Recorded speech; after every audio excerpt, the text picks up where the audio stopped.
Hola chicos, buenos días. Buenos días, doctor. ¿Alguien me quiere decir qué es lo que vimos el día de ayer?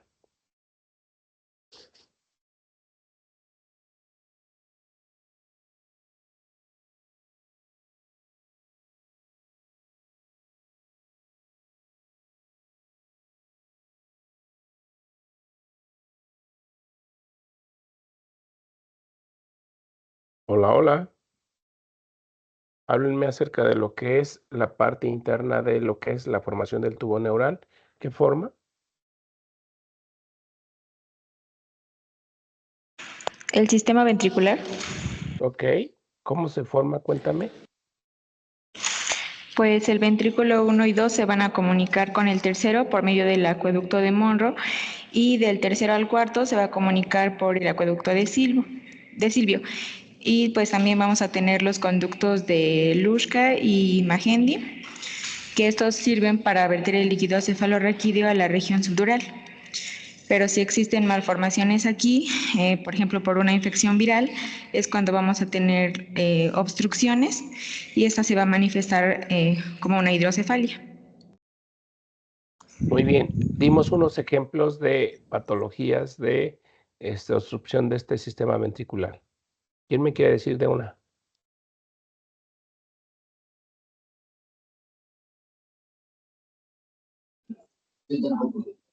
Am, Prosencefalia.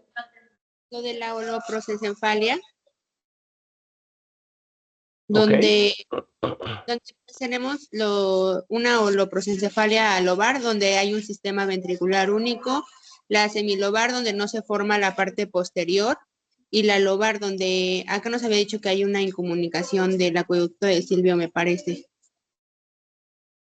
Se va a formar parte de lo que son los hemisferios, solamente una parte del sistema ventricular se va a formar. Si se dan cuenta en la imagen, pues pueden formar solamente los conos posteriores y pues bueno, solamente va a haber una comunicación. En la lobar no solamente es un hemisferio único, no hay hemisferio derecho ni izquierdo y tenemos solamente un sistema ventricular único en la parte media. ¿Ok? ¿Qué más? ¿Qué otro ejemplo de defectos del sistema ventricular les mencioné?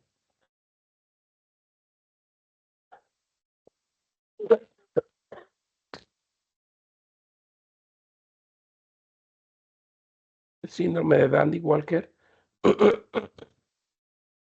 Sí, ese síndrome de Walker se produce por infecciones virales, ya sea rubiola, citomegalovirus o toxoplasmosis.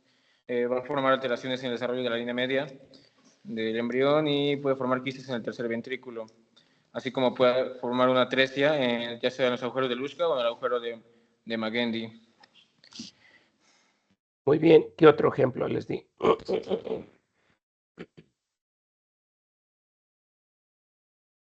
El síndrome de Arnold-Chiari, que hay una obstrucción del flujo de líquido cefalorraquídeo a nivel del agujero de Monro, o puede ser de Silvio o de los conductos de Luschka. Ok, muy bien. Y pues bueno, como tal ya vimos lo que es la formación, vimos cómo se forman las vesículas, sí vimos eso, ¿no? Cómo se forman realmente conforme se va cerrando el neuroporo anterior, se forman tres vesículas. Esas tres vesículas primitivas, ¿cómo se llaman?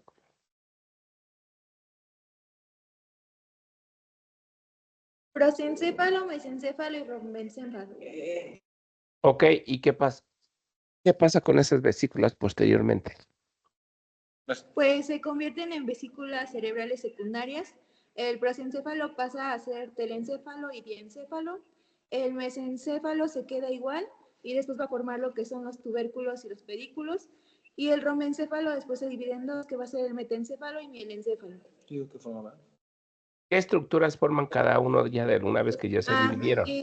Telencéfalo va a dar a los hemisferios cerebrales, el diencéfalo va a dar tálamo, epitálamo, subtálamo e hipotálamo. El Y mesencéfalo hipófisis también. hipófisis. El mesencéfalo va a dar a los tubérculos y pedículos. El metencéfalo va a dar a lo que es el puente y el cerebelo, y el melencéfalo va a dar lo que es el bulbo raquídeo. Y bueno, ya tenemos como tal formado mi cerebro anterior, ¿verdad? Y pues bueno, pasamos al otro tema. ¿Qué son los arcos faringios? ¿Para qué sirven? ¿Qué forman? de cómo se van formando, qué función tienen. Se forman por la migración de células de la cresta neural hacia la región ventral y las vamos a ver como elevaciones laterales y superiores. Estas van a comenzar a inicio de la cuarta semana. Y bueno, desde el día 23 van a empezar a emigrar de la cresta neural a las regiones de la cabeza y el cuello, y nos mencionó que hay 6 arcos, pero el quinto y el sexto son rudimentarios, entonces no van a ser visibles. ¿Para qué sirven Se los arcos faringios? ¿Alguien más? Gracias, Carla. ¿Alguien más? Sí, los arcos faringios nos ayudan a formar la cara, el cuello, boca, faringe, las cavidades nasales, los pabellones auriculares, laringe, lengua y la tiroides. Muy bien. ¿De qué están constituidos?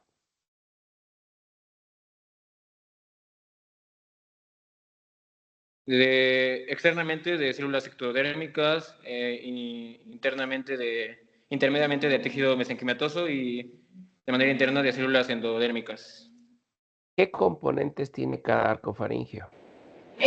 Tiene un componente muscular, arterial, nervioso y cartilaginoso.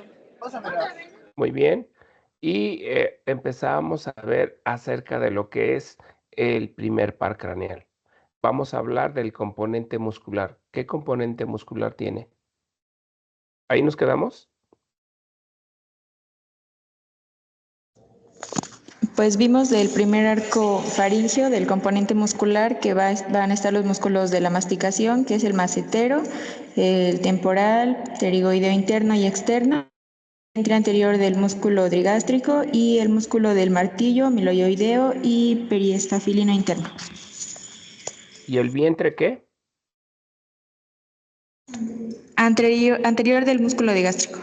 Ok. ¿Me avisan cuando ya se vea, por favor? ¿Ya se ve? ¿Sí se está grabando? No me acuerdo. ¿Se está grabando? Sí. Ok, bueno, aquí entonces yo tengo mis arcos faringios como van teniendo un crecimiento anterior y lateral para que se fusionen en la línea media, ¿verdad? Externamente, ectodermo, internamente, endodermo, cada componente que es porción cartilaginosa, muscular, nerviosa, vascular, que va junto con ello, ¿ok? Entonces ya hablamos del componente muscular, ¿verdad? Como tal, que le mencionaron ustedes. Y pues bueno, aquí yo tengo en esta representación como tengo los músculos de la masticación y el vientre anterior del músculo digástrico, que son muy importantes en este caso para la masticación. El componente nervioso de lo que es el componente cartilaginoso de este par craneal, pues bueno, ya les dije yo, que crecen con un cartílago en la cual van a formar una porción dorsal y una porción ventral. La porción dorsal se le va a llamar como proceso maxilar, que este es muy importante para lo que es la formación de la cara. Y pues bueno, con ello se va a formar el hueso maxilar, el palatino, el temporal, el cigomático, el malar, ¿verdad? La porción ventral como tal va a dar origen a lo que es la mandíbula o el maxilar inferior. Pero este cartílago se tiene que reabsorberse, desaparece y el único vestigio que yo tengo de él va a ser el yunque y el martillo. Aquí yo tengo mi cartílago de Meckel y pues bueno, fíjense cómo sirve para un esqueleto de la porción ventral y la porción dorsal y el único vestigio va a ser el yunque y el martillo. ¿Quedamos? Bueno, el componente nervioso. El componente nervioso de este primer arco va a ser el nervio trigémino, que les había yo dicho que es mixto, obviamente tiene una función sensitiva, una función motora. La sensitiva, esta es muy importante porque vamos a tener una sensibilidad desde el vértex de mi cráneo, epicráneo, todo lo que es la parte de la frente, las cejas, los párpados, la conjuntiva, la cara, la región geniana, parte interna de la nariz, ¿verdad? Y pues bueno, todo lo que es el piso de boca para que me dé esa sensibilidad. Y la parte motora, pues van a ser los músculos de la masticación propiamente dichos. Y bueno, aquí tengo yo lo que es el nervio más grueso que todos, en la cual, perdón, tengo yo aquí la sensibilidad de la parte sobre todo la parte oftálmica, la parte maxilar y la parte mandibular, y que pues bueno, ciertas patologías como el herpes zóster pueden generarme las neuralgias que se le llaman del trigémino dependiendo de la zona donde se encuentre. Quedamos esta parte de la nuca, acuérdense ustedes que les dije que es C2. El componente realmente muscular del segundo arco faríngeo, pues bueno, aquí vamos a encontrar sobre todo lo que es el músculo cutáneo del cuello, también llamado el músculo de platisma, que lo encontramos desde el borde inferior de la mandíbula y pues bueno, se va a ir hasta las partes laterales de lo que es el pectoral. Se va a encontrar en forma subcutánea y que pues bueno, este músculo aquí lo podemos ver en forma bilateral.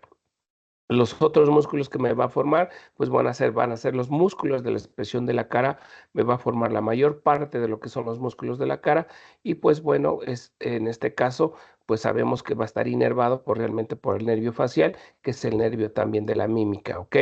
Pero este también va a formar lo que es el vientre posterior del músculo digástrico. En esta representación, pues vemos cómo se forma el vientre posterior y los músculos de la expresión de la cara. Y bueno, aquí le faltó el músculo platisma.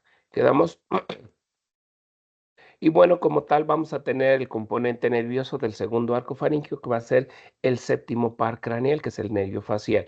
Y pues bueno, aquí tengo yo las 5 ramas principales. Una vez que sale, que acuérdense ustedes que la rama temporal, la rama cigomática, la rama bucal, la rama mandibular y la rama cervical. Y pues bueno, para que no se les olvide, acuérdense de la neumotecnia. Tengo 100 burros mansos sin cerebro para que no se les llegue a olvidar.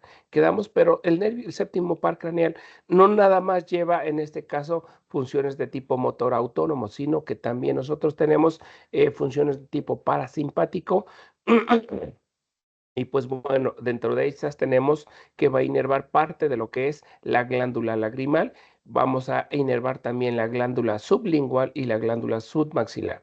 Y la función especializada para los músculos, en este caso, para los sabores, pues bueno, van a ser en este caso la degustación, va a ser la función especializada. Esta rama, pues bueno, se le llama como séptimo bis o rama intermediaria de Gruisberg, ¿verdad? Y pues bueno, también emite una rama, en este caso para el músculo estapedio, en la cual nos va a proteger sobre todo de los ruidos agudos y en la cual, pues bueno, va a generar que no se pegue en este caso a la membrana del tímpano. Cuando yo tengo una afección de este par craneal, pues bueno, vamos a encontrar la parálisis periférica, ¿verdad?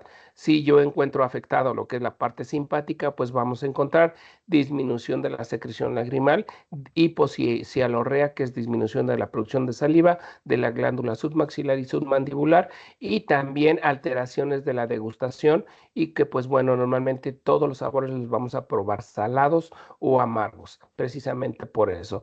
Y la otra es la hipersonoridad, se pierde este mecanismo de protección, entonces los pacientes normalmente escuchan con mucho ruido. El componente cartilaginoso del segundo arco también se le llama como cartílago de Reicher y pues bueno, lo mismo que en el primer cartílago, normalmente se tiene que reabsorber. ¿Y qué es lo que me va a dejar como vestigio? Va a ser el hueso del estribo, va a ser la apófisis estiloides del hueso temporal, el asta menor y la parte superior del hueso ioides. Aquí yo tengo la apófisis estiloides, la parte superior del cuerpo del hueso ioides, el asta menor y el estribo. Aquí los tenemos que normalmente nos van a servir. Bueno, en este caso son los vestigios de este cartílago de Reicher. ¿Quedamos? Tengo yo mi tercer arco. Ya pasamos a mi tercer arco faríngeo. Vamos a hablar de su componente muscular. Bueno, el componente muscular de este tercer arco van a ser 2 músculos importantes, que es el estilofaringio y el músculo elevador del velo del paladar. Muy bien. Cuando nosotros hacemos una revisión de la cavidad oral, no nada más vemos la lengua, los dientes, el piso, el paladar, ¿verdad? Los dientes. Vemos cómo se mueve principalmente lo que es el velo del paladar. Tocamos y hacemos un poco de presión en la parte posterior y vamos a estimular lo que es el glosofaringio. Y con ello vamos a generar elevación del velo del paladar. Si una parte del velo del paladar no se mueve, vamos a decir que el velo del paladar normalmente se encuentra afectado por afección de lo que es el glosofaringio. Y aquí yo tengo lo que es el músculo estilofaringio que viene de la apófisis estiloides y normalmente se va a insertar a nivel de lo que es la nasofaringe, a nivel de lo que es el velo del paladar, a nivel de la laringe y en la cual me va a generar lo que es la tensión de la laringe y de la faringe. ¿Ok? Aquí yo tengo los músculos constrictores de la faringe y aquí yo tengo el músculo estilofaringio. Aquí lo tengo, ¿ok? Y pues bueno, va a tener sus haces a nivel de la faringe, a nivel epiglótico, a nivel tiroideo y a nivel cricofaringio, que tiene esa función elevador de la faringe y de la laringe. Y por eso nosotros cuando estimulamos, pues vamos a ver que se va a elevar el velo del paladar. Ahora vamos a ver del componente nervioso de lo que es el tercer arco. Normalmente va a ser el glosofaringio, es el noveno par craneal. Y pues bueno, aquí vemos cómo viene, en este caso, por lo que es viene lo que es con la yugular y pues posteriormente va a dar una rama en la cual va a inervar parte de lo que es la glándula parótida por medio de lo que es el ganglio óptico y va a generar lo que es la estimulación de la producción de saliva, ¿ok? Viene descendiendo, en este caso por lo que es la arteria carótida interna y carótida externa, pasa por el tronco faringo lingofacial y que normalmente va a emitir sus ramas a lo que es el músculo estilofaringio, que aquí lo tengo yo, ¿verdad? Y pues bueno, como tal, da una rama a lo que es el velo del paladar y otras ramas las va a dar a nivel de lo que es el tercio posterior de la lengua. Quedamos y dar sus ramas sensitivas también a lo que es la faringe. Si yo toco el tercio posterior de la lengua o la faringe o cuando ustedes agarran y se meten el dedo, van a estimular este nervio y van a desencadenar náuseas y pueden desencadenar también lo que es el vómito si es el arco reflejo con lo mismo que es con el vago. ¿Quedamos? El componente cartilaginoso del tercer arco. Pues bueno, aquí lo encuentro yo, el componente cartilaginoso del tercer arco, que está de azul, ¿verdad? Perdón, es este, que normalmente lo vamos a encontrar, pues bueno, este va a formar la porción inferior del cuerpo del hueso hioides y la asta mayor del hueso hioides. Esto va a ser principalmente lo que me va a formar porción cartilaginoso de mi tercer arco.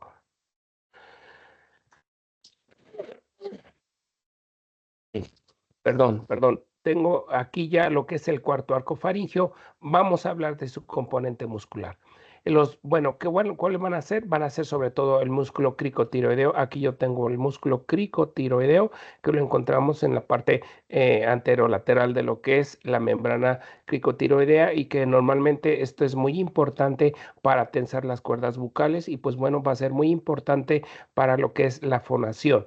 Entonces, si yo me encuentro afectado, voy a encontrarme con disfonía. El peristafilino externo que lo encuentro aquí en este sitio, en la cual me va a generar tensar lo que es el velo del paladar, también me va a servir para eso. Y tengo yo los músculos constrictores de la faringe, aquí yo los tengo, su porción superior, la porción media y la porción inferior, que normalmente van a generarse de forma autonómica, en la cual van a generar el paso del bolo alimentario de la boca hacia lo que es el esófago. Entonces tienen esa función y también los músculos infrahioideos, sobre todo para lo que es la movilidad de lo que es el esófago y en este caso también de lo que es en este caso la tráquea, ¿verdad? Y pues bueno, este es el componente muscular principalmente de este cuarto arco faríngeo. El componente nervioso de este cuarto arco faríngeo va a ser a cargo del décimo par, también llamado neumogástrico. Este neumogástrico, pues bueno, es muy largo, es el más largo de todos. El trigémino les dije que es el más grueso. Pero el más largo que nosotros tenemos va a ser el neumogástrico. Y pues bueno, este va a emitir sus ramas, sobre todo a nivel de lo que es la faringe, a nivel de lo que es los músculos de la faringe, en este caso los cricotiroideos, a nivel de lo que es los nervios laringeos recurrentes que van hacia las cuerdas bucales, a nivel de lo que es el esófago, a nivel de la tráquea, viene pasando por lo que es el estómago, pasa inervación a lo que es el hígado, a lo que es en este caso el estómago, pasa a nivel de lo que es todo el intestino delgado, pasa por todo lo que es el colon ascendente y la mitad del colon transverso. Pues hasta ahí llega lo que es su inervación de este nervio, ¿ok? Y bueno, ahora vamos a hablar del componente cartilaginoso del cuarto al sexto arco faríngeo. Pues bueno, todos estos componentes cartilaginosos se van a fusionar, perdón,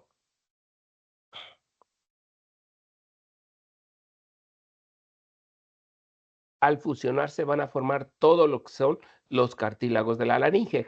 Son 9, acuérdense ustedes cuando les hagan una pregunta, ¿cuántos cartílagos tienen la laringe? Van a ser 9. Que va a ser uno, solamente el único impar es el tiroides, que lo encontramos en este sitio, y de ahí vamos a encontrar el cricotiroides, los aritenoides y los corniculados, que solamente son pares, pero son 9 en total. Entonces, todo el cuarto al sexto se van a fusionar y forman los cartílagos de la laringe. ¿Quedamos? Y bueno, vuelvo a regresar con esto de los rombómeros. De los rombómeros donde los diferentes grupos de genes OXB normalmente tienen su expresión a nivel de cada uno de ellos, que acuérdense ustedes que en el 1 solamente es GBX2, en la cual solamente se va a expresar en este. A partir de lo que es el tercero hacia abajo, pues vamos a encontrar OB2 o OXB3, OXB4. Y aquí en esta representación vemos cómo se expresan estos genes a nivel de esos rombómeros para que formen cada arco faríngeo con sus estructuras de forma especializada. Acuérdense ustedes que yo les dije que GBX2 no puede estar presente en el rombómero 8 o el OXB4 en el rombómero 1 porque aparecen malformaciones. Cada especie tiene ya, en este caso, sus estructuras que van a formar. Por ejemplo, en este caso, un cocodrilo, vemos que la mandíbula y la porción superior del proceso maxilar van a ser más grandes que nuestra especie. Hay unos que van a tener un crecimiento del pabellón auricular más grandes, como los felinos o los caninos. Y pues bueno, hay unos que no se les va a formar lo que es la pirámide nasal. Y pues bueno, todas esas características son gracias a estos genes que se van expresando en los rombómeros. Ok. En esta otra misma vemos como en este caso la expresión de los genes OHOX, que es lo que les acabé ya de decir, cómo se van expresando entre cada arco faríngeo. Y bueno, hablando filogenéticamente, mencionamos que del rombencéfalo hacia abajo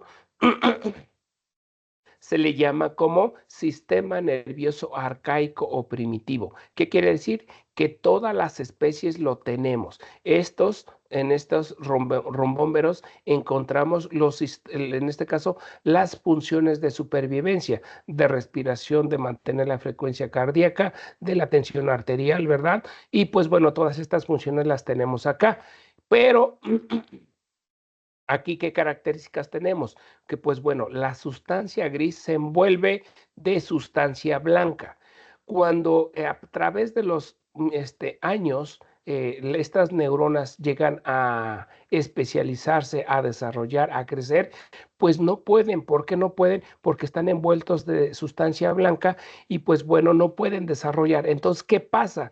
¿Qué pasa con este grupo de neuronas? Pues bueno, empiezan a migrar hacia la parte superior. Al migrar hacia la parte superior, ahora no se localizan en la parte interna, sino se localizan en la parte externa. Por eso en los hemisferios tenemos la sustancia gris en la parte externa y en la parte intermedia vamos a encontrar la sustancia blanca. Entonces, estas funciones se especializaron, fueron mucho mejor y son lo que nos generaron como la diferencia en este caso con las demás especies. Por eso el telencéfalo es el sistema nervioso central más nuevo, más joven y que tiene funciones más superiores. Esto se le llama como telencefalización. Entonces, el rombencéfalo hacia abajo tenemos el sistema nervioso primitivo, el más arcaico, el más viejo, que todas las especies nosotros la tenemos, y de ahí que pues obviamente cada especie tiene diferentes características morfogénicas de cada una. Aquí yo tengo mi rombencéfalo, obviamente de mi protuberancia hacia abajo. Quedamos, esas características que yo les mencioné de la sustancia gris y la sustancia blanca es muy importante. Y bueno, fíjense cómo aquí se forman los pares craneales. Y pues bueno, ¿qué son los pares craneales? Mencionan unos que pues bueno, son raíces sensitivas y motoras que sufrieron modificación y gracias a través del paso de los años se especializaron y tuvieron funciones mucho mejor. ¿Ok? Ahora vamos a hablar de lo que son las bolsas faríngeas. Las bolsas faríngeas, pues bueno, las vamos a encontrar en la parte endodérmica, en la parte interna, y las vamos a encontrar en forma de divertículos, en forma de saco, y las vamos a encontrar entre cada arco faríngeo. Aquí nosotros lo tenemos y que normalmente viene del estomodeo, que lo encuentro yo en este sitio. Este es el estomodeo, o aquí tengo el estomodeo. Luego pasan por la faringe para comunicarse con el que es el esófago. En condiciones normales son 5, ¿ok? Pero solamente para su estudio son 4, las primeras 4, ya que el último es muy rudimentario. Muy bien, entonces vámonos. Aquí las encontramos, estas bolsas faringias, aquí las encontramos. La primera bolsa, la segunda, la tercera, la cuarta, la quinta casi es muy rudimentaria. Muy bien. Vámonos con la primera bolsa faringia. La primera bolsa faríngea tenemos una porción proximal, que la encontramos aquí con respecto a la línea media, y una porción distal, ¿ok? Bueno, la porción proximal, también llamada túbulo timpánica, ¿qué va a formar? Va a formar la trompa de Eustaquio. Aquí, si se dan cuenta, parece una trompeta, ¿verdad? Y pues bueno, este es un trayecto mucoso en la cual me va a comunicar la nasofaringe con el conducto auditivo medio, que también es el tímpano, ¿verdad? Entonces, en condiciones normales va a permitir la entrada de aire de la nasofaringe hacia el conducto auditivo medio y viceversa. Del conducto auditivo medio va a drenar el moco que se produce en esta mucosa hacia lo que es la nasofaringe. Pero cuando nosotros tenemos procesos infecciosos que obstruyen este movimiento de moco y de aire, pues bueno, entonces se va a congestionar de moco mi conducto auditivo medio y vamos a tener lo que se le llama como las otitis medias, y nos vamos a dar clínicamente porque en la membrana del tímpano se va a encontrar abombada e hiperémica. ¿Cómo la podemos destapar? Pues le pedimos al paciente que haga ejercicios de masticación o que se ponga a hablar para que permita el flujo de aire y el flujo de moco. Muy bien. Tenemos una porción más distal. Esta porción más distal es más ensanchada y pues bueno, va a formar lo que se le llama el conducto auditivo medio, que lo tenemos en este sitio y que se va a comunicar con la trompa de Eustaquio y con el antromastoideo en la apófisis mastoides. Muy bien, esto es la primera bolsa faríngea. Vámonos con la segunda bolsa faríngea. Bueno, aquí aparecen unas yemas de tejido linfoideo. Estas yemas de tejido linfoideo van a dar origen a lo que se le llaman como amígdalas palatinas. Aquí tenemos las amígdalas palatinas que van a formar parte del anillo linfático de Waldeyer, en la cual vamos a encontrar las adenoides, las amígdalas tubáricas, amígdalas palatinas, que son estas, y las amígdalas linguales. Pues bueno, este anillo linfático de Waldeyer son muy importantes, sobre todo como células presentadoras para nuestros linfocitos, ¿ok? Que es muy importante, sobre todo en la infancia. Ok, la tercer bolsa faríngea. La tercer bolsa faríngea que la encontramos aquí, vamos a encontrar igual unas dos porciones. Una porción, ok, dorsal, que va a dar origen a las glándulas paratiroideas inferiores, y una porción ventral que va a dar origen a lo que es el timo, ok. Y pues bueno, estas células normalmente tienen que emigrar para localizarse en la porción de la glándula tiroides en la parte inferior, y el timo que se va a encontrar a nivel de lo que es el mediastino anterior y superior, para que tenga esa función como tal de maduración de linfocitos T. En ciertas condiciones no llegan a formarse o no llegan a migrar y podemos encontrar tumoraciones tímicas en la parte anterior del esternocleidomastoideo o tener ausencia de lo que son glándulas ectópicas de la glándula paratiroides. ¿Quedamos? La cuarta bolsa faríngea. La cuarta bolsa faríngea, pues bueno, normalmente se va a formar aquí, que va a dar origen a la glándula paratiroidea superior, donde va a tener una migración para que se localice en la glándula tiroides en la porción superior. Y en la quinta bolsa, que es muy rudimentaria, pues bueno, también se le va a llamar como último braquial o último tiroideo, y que pues bueno, esta se tiene que integrar a la glándula tiroides que viene del agujero ciego para formar la glándula tiroides. Si esta último braquial, último tiroideo no se integra a glándula tiroides, pues simplemente no se van a formar las glándulas como tal, T4 y T3 que normalmente nosotros tenemos, ¿ok? Ahora vamos a hablar de las membranas faringias. Las membranas faringias son estructuras bilaminares. ¿Por qué estructuras bilaminares? Porque tenemos de un lado un tejido de tipo endodérmico y del otro lado de tipo ectodérmico. Entonces, estas membranas bilaminares normalmente los encontramos en este sitio. ¿Y cuál es el sitio? Normalmente esta membrana faringia va a ser el tímpano, ya que en el tímpano de un lado tenemos células endodérmicas y externamente de células ectodérmicas. Bueno, el tímpano es una membrana faríngea. Y bueno, ahora vamos a hablar de las hendiduras faringias. Las hendiduras faringias las vamos a encontrar en los surcos de la parte externa que se forman entre cada arco faríngeo. Esta es una hendidura, esta es otra hendidura, esta es otra hendidura y las encontramos así.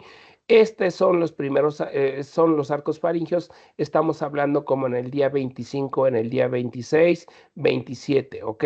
Pero ¿qué pasa con el segundo arco faríngeo? El segundo arco faríngeo tiende a crecer más grande que el resto de los arcos faringios, formando como si fuera un brazo de una muñequita, ¿verdad? Fíjense cómo aquí tiene mayor crecimiento, en la cual va a envolver al tercer arco, al cuarto arco, y en la parte intermedia, pues bueno, va a formar una especie de saco que se le va a llamar como seno cervical. Este seno cervical en condiciones normales se tiene que fusionar, se tiene que reabsorberse para que normalmente se integre y se dé un moldeamiento a las diferentes estructuras.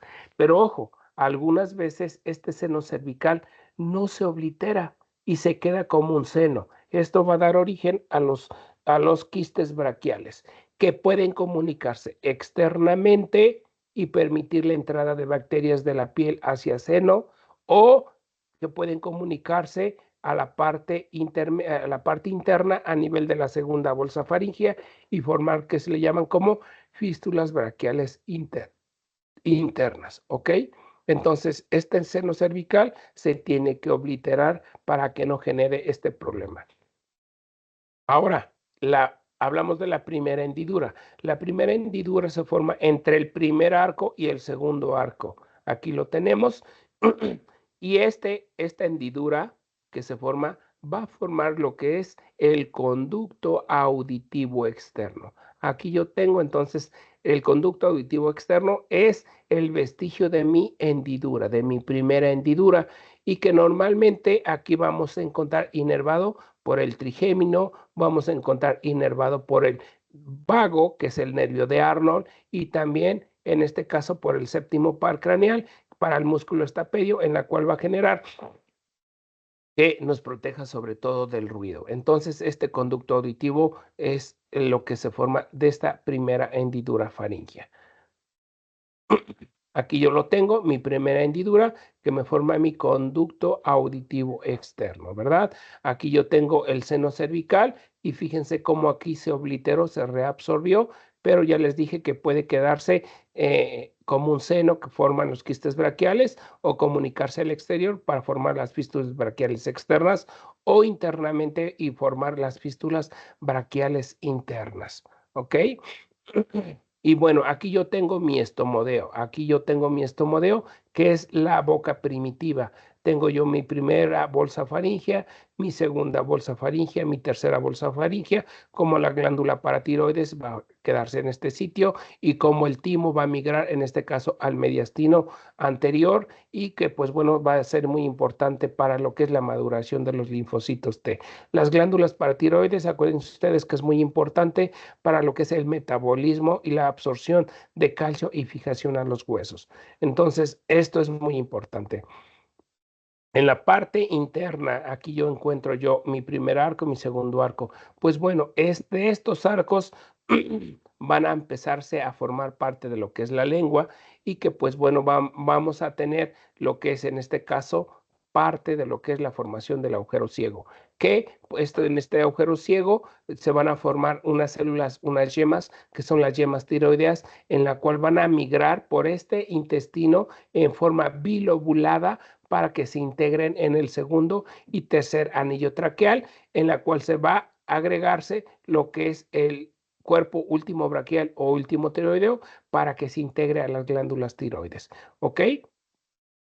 Aquí yo tengo mi prosencéfalo, aquí yo tengo mi telencéfalo, ¿verdad? Ya tengo mis hemisferios, aquí yo tengo mi proceso maxilar, mi proceso mandibular y aquí yo tengo mi estomodeo.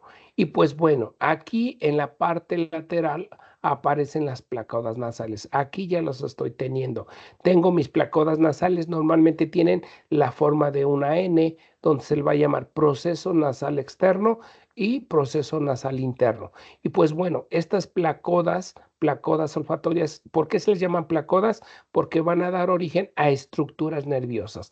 Estas placodas nasales se van a meter hacia mi prosencéfalo, se van a diverticulizar en forma de saco. Entonces, en la quinta semana aparecen esas placodas olfatorias y pues bueno, normalmente están localizadas entre el proceso nasal medio y proceso nasal lateral. Y pues bueno, estas células olfatorias se profundizan al prosencéfalo y que pues bueno, normalmente se van a formar lo que se le llama como epitelio de la placoda, que es el neuroepitelio olfatorio, que van a formar el primer par craneal. ¿Ok? Y pues bueno, este se le va a localizar en el techo de lo que son las cavidades nasales.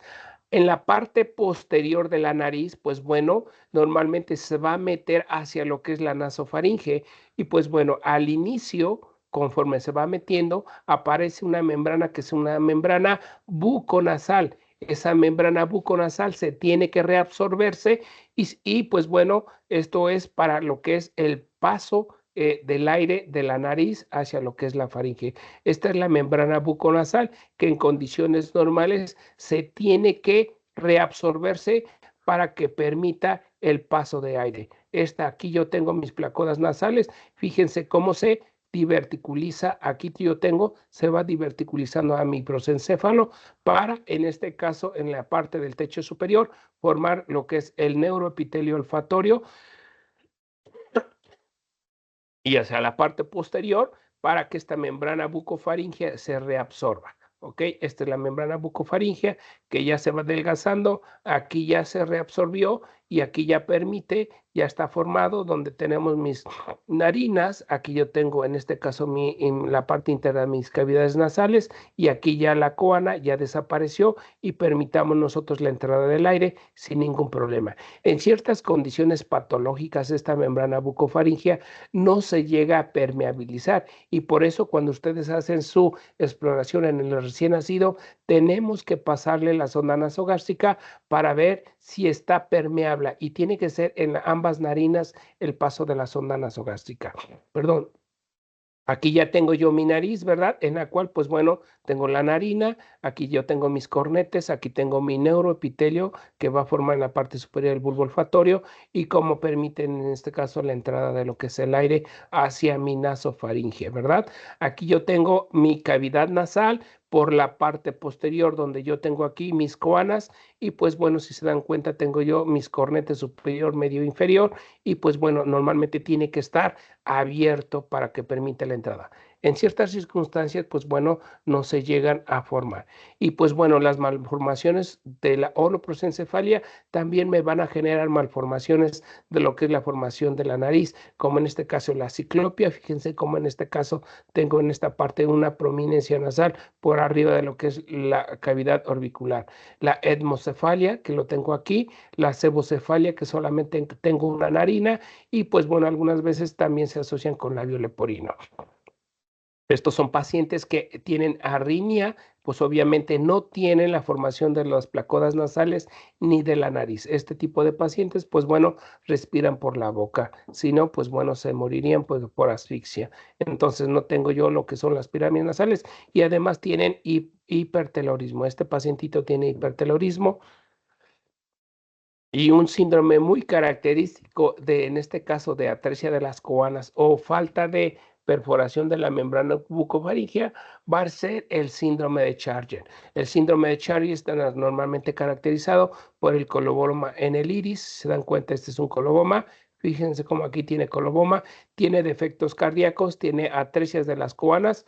En esta paciente, pues bueno, tenemos aquí lo que es una tomografía donde en este caso no encontramos la perforación de lo que es la coana y pues bueno, haciendo una rinoscopía, nos damos cuenta que es una rinoscopía normal y fíjense cómo aquí encontramos falta de perforación de la membrana bucofaríngea. Son muy raros estos defectos en este síndrome de Chandler, pero lo podemos llegar a encontrar. Ahora vamos a hablar de lo que es la formación de la lengua. La lengua como tal se va a formar de la parte endodérmica y pues bueno, se forman de los 4 arcos. Del primer arco se van a formar 2 prominencias laterales y un tubérculo impar. Esta va a dar origen a lo que se le llama como lengua móvil. Del segundo, del tercero y del cuarto arco vamos a formar la cúpula o eminencia hipobraquial y que va a dar origen a lo que se le llama como lengua móvil, ¿ok? Que es el tercio posterior, el que está por atrás de la B lingual, ¿ok? Y del cuarto arco también aparece una prominencia media que va a ser la epiglotis. Entonces, aquí yo tengo mis prominencias laterales de mi primer arco que vienen aquí y mi tubérculo impar, que van a dar origen a las 2/3 partes de la lengua móvil, ¿ok? Aquí esta es la parte de la lengua móvil. Aquí yo tengo mi B lingual, aquí la tengo, y atrás de la B lingual tengo yo la cúpula hipobraquial o eminencia hipobraquial. Aquí yo lo tengo y esto es lo que se le conoce como el tercio posterior o lengua fija. Y la parte de la parte del cuarto arco braquial tengo yo la epiglotis, ¿ok? Bueno, entonces, cuando se forma la lengua, al formarse de los 4 arcos, también arrastra la parte nerviosa de cada arco. ¿Qué quiere decir? Que arrastra fibras nerviosas del primer arco que van a formar el trigémino, del segundo arco que va a ser del facial, del tercer arco que es el glosofaringio y del cuarto arco que es en este caso el vago. Entonces van a formarse en este caso las terminaciones de esos músculos. Entonces aquí tengo yo el trigémino que van a ser las 2/3 partes de lo que es el facial, de lo que es el glosofaringio y del vago. Pero me falta un nervio. ¿Quién me quiere decir de qué nervio también más falta a nivel de lo que es la lengua? ¿Qué nervio se encarga de mover la lengua? ¿El glosofaringio? No, ya lo mencionamos, ya está ahí. ¿Qué otro nervio? ¿Será el hipogloso? ¿Qué hace el hipogloso?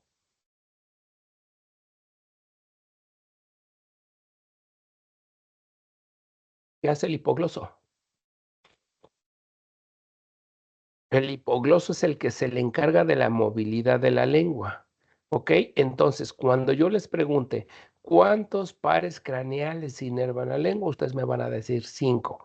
1, hipogloso encargado de la movilidad, trigémino encargado de lo que es, en este caso, la sensibilidad. Si ustedes se muerden la lengua, van a empezar a estornudar o van a empezar a lagrimear precisamente por esa función. El séptimo par craneal, pues bueno, tiene en este caso la inervación especializada que es la degustación de los sabores. El glosofaringio es el tercio posterior, que acuérdense ustedes que va a desencadenar lo que es las náuseas, y el vago, si nosotros estimulamos, pues va a desencadenar también lo que es el vómito. Entonces son 5 ramas que inervan la lengua, ¿ok?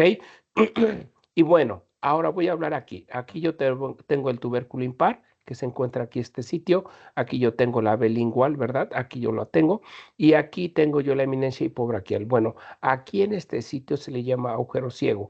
En este agujero ciego empiezan a crecer estas yemas, llamadas yemas tiroideas, en la cual son un grupo de células en la cual van a tener una migración atravesando la lengua, pasando por lo que es el hueso hioides, pasando por el cartílago tiroides para localizarse, en este caso, entre el segundo y tercer anillo traqueal. Aquí yo tengo en esta otra imagen, tengo yo el agujero ciego, tengo la B lingual, esta es la lengua móvil, tubérculo impar, la cúpula hipobraquial, y fíjense cómo va atravesando, pasando por todo lo que es el intestino, en este caso por la faringe, que es el intestino primitivo, para localizarse en el segundo y tercer anillo traqueal, en el cual se le va a agregar las células último tiroideo o último braquial para formar la glándula tiroides en forma de una H que la encontramos a nivel de lo que es la tráquea, ¿verdad? Entonces, así es como se forman. Entonces, estas células, que son células tiroideas, aparecen en este agujero ciego y van a tener una migración en forma de divertículo bilobulado, pasando por el yoides, pasando por el cartílago tiroides, y que normalmente este trayecto que va dejando estas células, pues van dejando un remanente. Ese remanente se le llama conducto tirogloso. En condiciones normales está obliterado, está tapado, ¿ok? Se oblitera y solamente se quedó como un vestigio. Aquí yo tengo estas células que van atravesando todo, en este caso, todo lo que es el intestino o la faringe, ¿verdad? Pasando por el hueso hioides, pasando por el cartílago tiroides para localizarse en el segundo y tercer anillo traqueal. Bueno, ahora, algunas veces estas células tiroideas no llegan a tener ese recorrido y forman lo que se le llama como tiroides ectópica, que quiere decir que la glándula tiroides puede localizarse a nivel de lo que es el piso de lengua o localizarse si se encuentra por arriba del hueso hioides, se le va a llamar como tiroides suprayoidea. Si se encuentra por abajo del hioides, se va a llamar tiroides infrayoidea. Esto es en condiciones normales, ¿ok? Este es el trayecto que va dejando, que se le llama conducto tirogloso, ¿ok? Es un remanente obliterado. En condiciones normales está tapado, pero en ciertas condiciones patológicas se llega a abrir. Al abrirse, pues bueno, va a empezarse a permitir la entrada de saliva. En condiciones parado, bueno, en posición de bipedestación, va a permitir la entrada de saliva y se va a llenar como un saco, que se le llama así, un saco tirogloso. En condiciones en decúbito, pues bueno, es lo que dicen los pacientes. Cuando me paro, no tengo nada. En el transcurso del día se me forma el quiste, ya cuando me acuesto, ya no lo tengo. Y es precisamente porque permite la entrada, en este caso, de lo que es saliva. ¿Ok? Este ya es la glándula tiroides. Aquí yo tengo un paciente, fíjense cómo tengo yo en la lengua y tengo una masa a nivel de lo que es el piso, a nivel del agujero ciego, y pues bueno, no es más que tiroides lingual. Aquí es otro paciente donde tengo células tiroideas a nivel de lo que es el piso de la lengua.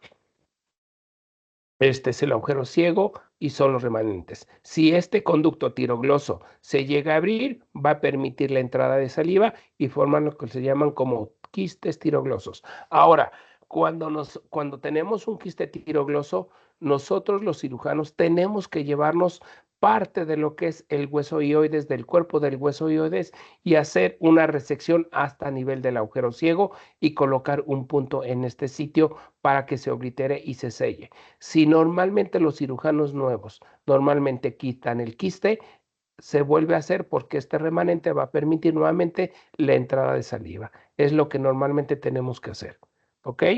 Ahora, cuando llegamos a tener en este caso bocio tiroideo, pues bueno, se tiene que hacer una incisión transversal, se abre la lengua literal y se trata de sacar en este caso la glándula tiroides.